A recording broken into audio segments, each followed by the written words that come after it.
Good morning. We're out on a long ride today. Must mean my knees are getting better. First of all, before I say any more, I want to say a big thank you to all of you that sent me goodwill messages and wishing me well for a recovery. And I have to say the recovery has been remarkable. In fact, if anything, it's been a little bit too remarkable because my brain has totally forgotten about the op and I'm just doing things normally without thinking, and that means I am tending to overdo things. Now, a couple of weeks back, Wendy and I did 63 miles and I absolutely felt fine at the time, and I have to say afterwards my knees felt fine, but muscles were hurting because obviously they're needing to build up again, and I was tired for the next week. It's a bit like the boiling a frog syndrome, where you don't realise that you're gradually getting better until you look back a couple of weeks and realise how well you've done. Now, what I have been doing for cycling is using the boost system. I purchased the through axle version, and I have to say I'm really pleased with it. Now, this ride today is likely to be 60 miles. So you may wonder, how can I get 60 miles out of a system where the manufacturer says 30 miles? And the reason is very simple. But I want to explain it in some detail, because I did have a situation last week where a particularly obnoxious person, I'm going to say it was a man. By the way he spelt Tyre, I would imagine he's from the Americas. And the first thing, I was talking crap, I was being dishonest, I was lying, I was misleading people, and I was delusional. Now, I love a good verbal joust and I love a good discussion, but when people start to get abusive, that's the end of it. So I have to say he's no longer with us, so you can't look at that conversation. I don't mean he's no longer with us totally, you know, it's just that I've banned him. Because this guy would not listen, he would not understand. He was arguing that it was impossible for us to get more out of this battery than the manufacturer stated. And I was explaining that, you know, it's bike weights, it's weight of the rider, how much power the rider's putting in, temperature and all the rest of it. He wouldn't have it. And I guess that's because probably he's a traditional e-bike user. An e-bike in terms of something that's going to do it all for you. Now, the boost system is not like that. It's e-assist. It's assisting you on your ride. On Friday, our ride was 47 miles. And at the end of it, I still had, it said 60% left. That was on the battery indicator. I think it was more like 50. Now, that doesn't mean that I got 47 miles out of that battery. What it does mean is I was able to use the power selectively. So in other words, when there was a fairly steep hill, I was able to turn the power on and cruise up that hill. So to put this into context, if you're a rider that just wants to commute to work and have the system on eco all the time, this system is going to give you that 30 miles. Now, I did a guided ride last week where the whole ride was relatively slow, and it was a case of keeping steady so everyone could keep up. So I never ever got above the 15.5 miles an hour cut-off speed. So in other words, the system was using power all the time. I left it on eco and I actually got 35 miles. So certainly a bit better than Boost are claiming. I like Boost because their claims are quite conservative. They're not over-egging it. Boost are very realistic. The other thing that Boost will tell you is that this system is not designed to climb hills that are more than 8%. So for a bit of fun the other day when I went home, because I'd still got some power left, I climbed my least favourite 12% hill and got up there no problem at all. But the reason is that I was using the correct gearing. With this sort of system, it's assisting you. You've got to use your gears much as you would any other way.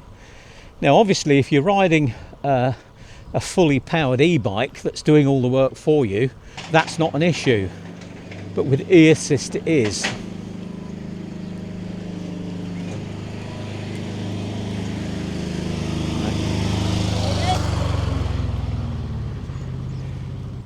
I do have my Ribble e-assist bike, but as I've mentioned before, I really do like this Tempest titanium bike.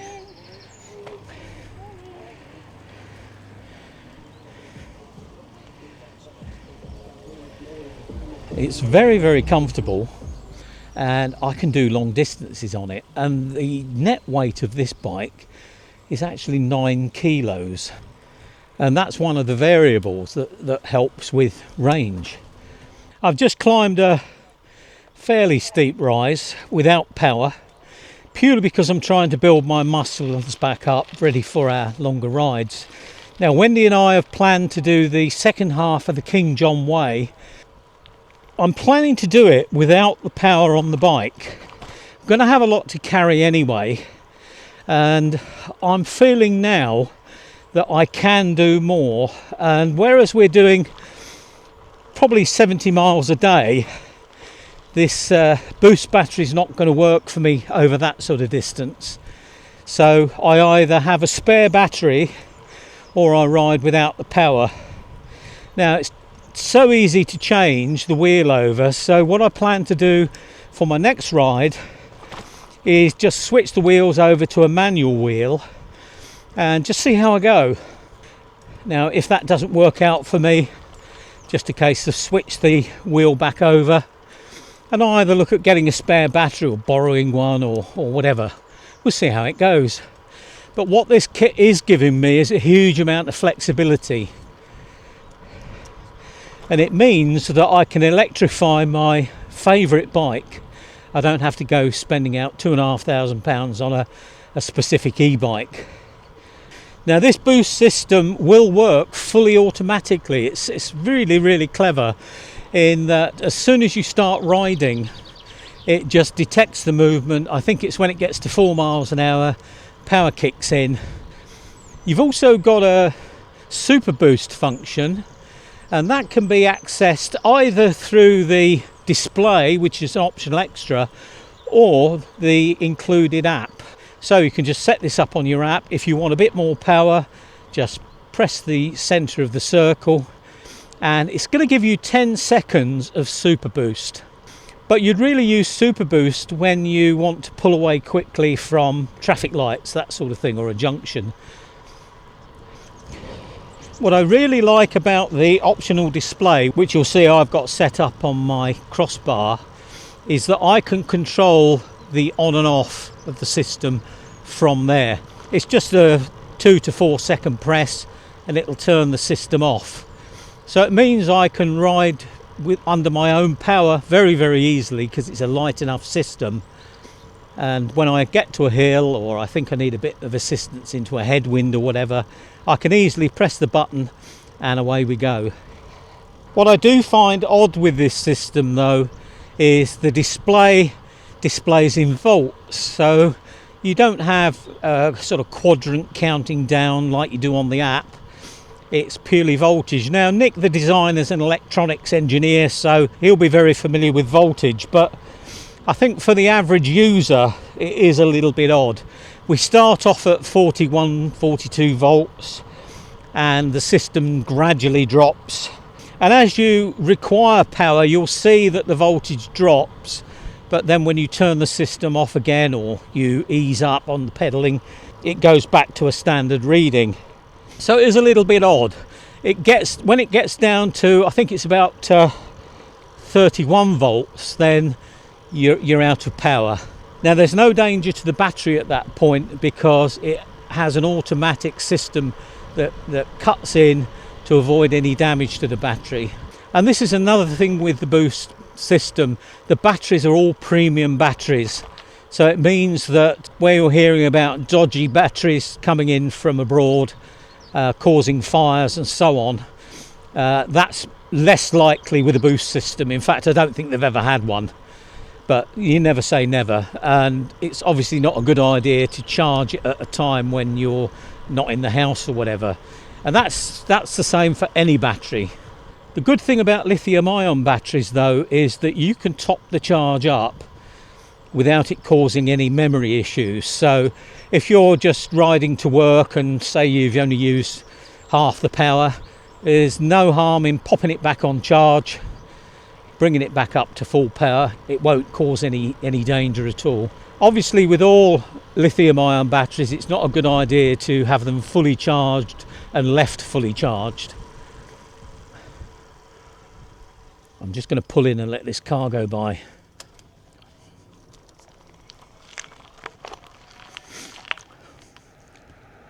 Thank you. Now, interestingly, I'm riding this without power, which is great, and it just proves that the bike is still light enough to ride without power, which a normal e-bike wouldn't be. They were white bluebells, so white bells. If it goes up much more, I shall put the power on there. In fact, I will.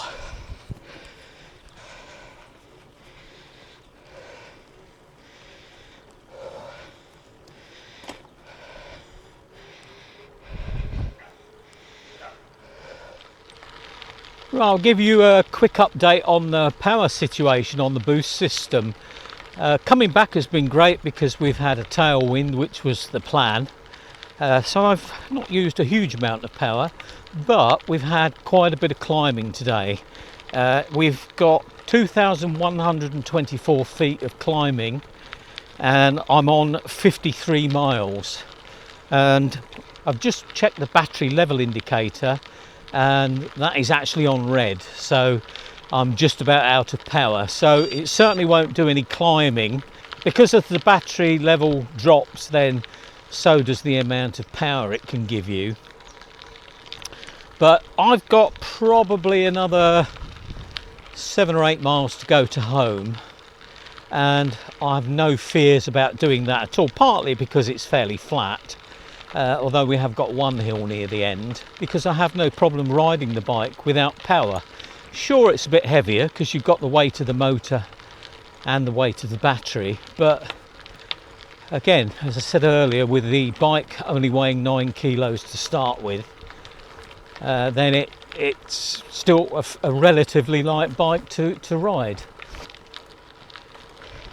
Now, for the man who had every argument under the sun as to why I was lying and talking crap and all the rest of it, one thing I pride above everything else is my integrity, so why would I tell you anything different? There's nothing in it for me.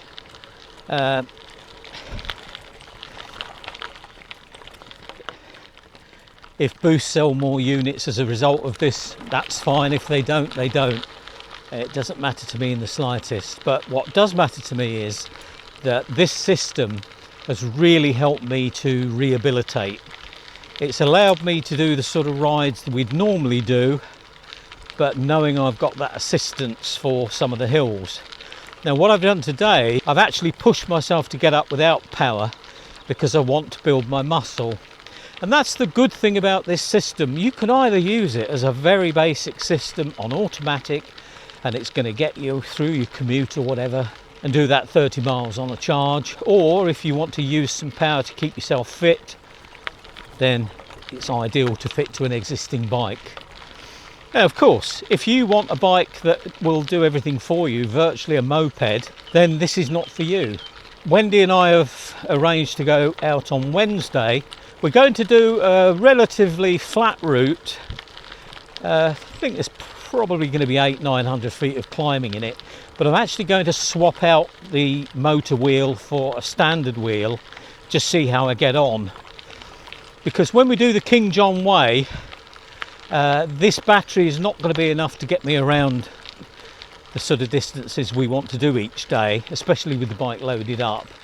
So I think I've got to take my trainer wheels off, as it were, and get back to normal riding. But the boost kit's going to come in handy for those sort of windy days, those days when you haven't got the energy, because I can just switch the wheel over, charge the battery up, and away I go. Now normally I'd leave Wendy at this point, we'd go our separate ways, but today she's feeling extra fit and she's going to ride back to my village with me and then back to hers. So she's going to have a good day today. She's going to be sort of well over the 60 miles, which is brilliant. You'll get your grand fondue. I hope you get a bit of a fondue today. So we've got about another 5 miles to go, and it's been a fantastic day. The weather's been good and very warm now, not too windy. So thanks for joining us today, and look forward to many more rides with you in the future. So if you haven't done so already, I'd be really grateful if you would give the video a like and subscribe. And until next time, I'll say bye for now. Well, I'm rather amazed. I thought that the battery was empty, and I've got this last hill to come up, and I'm amazed that it's just carried me up there, still had the power. I don't know if you can really see on this, but it's 58.6 miles. So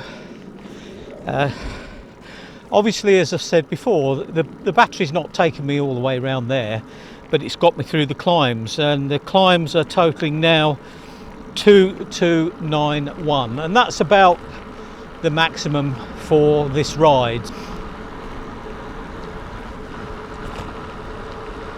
Now clearly, if this was a cold day, I wouldn't be getting this performance from the battery, or any lithium battery for that matter. But today's a warm day, and that's obviously helping.